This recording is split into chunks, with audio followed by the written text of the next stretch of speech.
ABC4 News at 10 starts now. Welcome to ABC4 News at 10. I'm Glenn Mills. Thanks so much for joining us tonight. A Utah mom says she's heartbroken and doesn't know what to do next. This after police arrested a woman they say abused her 2-year-old son. While she says police investigated immediately, she says the people running the daycare dragged their feet. ABC4's Courtney John speaking to her exclusively in an interview tonight. She joins us now live in Taylorsville outside the daycare with more on what this mother is saying. Courtney. Reporting live in Taylorsville, Courtney Johns, ABC4 News.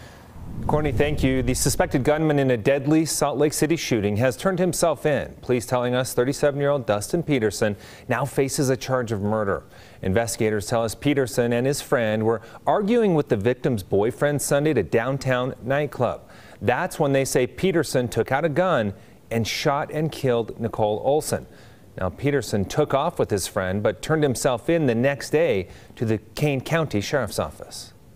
So I don't know why he ended up in Kane County, but obviously he did leave the scene of the shooting that occurred downtown and ended up in Kane County, and we were able to take him into custody there. Deputies say Peterson claims he fired a single shot to scare people away. If you saw the shooting or know anything about what happened, Salt Lake City Police would like to hear from you. Dozens of people are homeless tonight after a massive fire in Richfield. The fire breaking out last night in an old motel building that had been converted into affordable housing. The people inside were evacuated and some had to be treated for smoke inhalation. The mayor saying there's already been plenty of donations to help those people out. Live in a small area, and when things like this happen, all of our community comes together. The Red Cross also helping those who lost their homes in the fire. We were told the roof collapsed and the building is likely a total loss. The Utah Department of Transportation breaking out the big guns to prepare for avalanche season today. Fire! Crews did some testing firing off howitzers in Big and Little Cottonwood Canyons. They use these tests to know where they need to fire for controlled avalanches along SR 190 and 210 all throughout the winter. By testing now, they'll know where to aim when the weather is bad and visibility isn't very good. So once a year, every howitzer gets shot on a nice day where we can verify our targets and verify everything is in good working condition. In addition to howitzers, UDOT also uses explosives either placed by hand or dropped from helicopters to trigger avalanches, among other methods.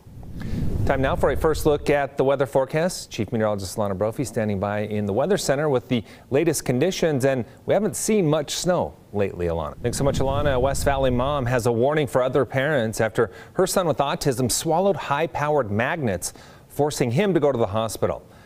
His parents tell us they knew something was wrong when their son Braxton started throwing up.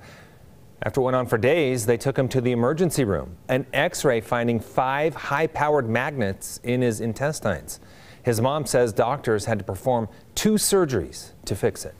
It's been a really long, hard road for him. And all because of a toy. And it's not a toy. She says the magnets are marketed to people on the autism spectrum, and there should be more warnings about the possible danger. She says she never imagined they could cause so much harm. Utah House Democratic Caucus has selected its new leadership team. Representative Angela Romero will be the first person of color and just the second woman to serve as House Minority Leader. Representative Jen Daly Provo will serve as Minority Whip. Representative Sandra Hollins was elected as Minority Assistant Whip, and Representative Rosemary Lesser will serve as Minority Caucus Manager. Election offices in Utah may be just as busy today as they were on Election Day. This as the canvassing period comes to an end. ABC4 Northern Utah correspondent Kate Gardner explains. Coming up, raising awareness about a rare illness impacting children all across the country. We'll show you the warning signs of childhood dementia. And the holiday season is here, and that means family get-togethers and possible trips through packed airports. What the White House is doing to get as many people as possible to get the COVID-19 booster before they celebrate the holidays.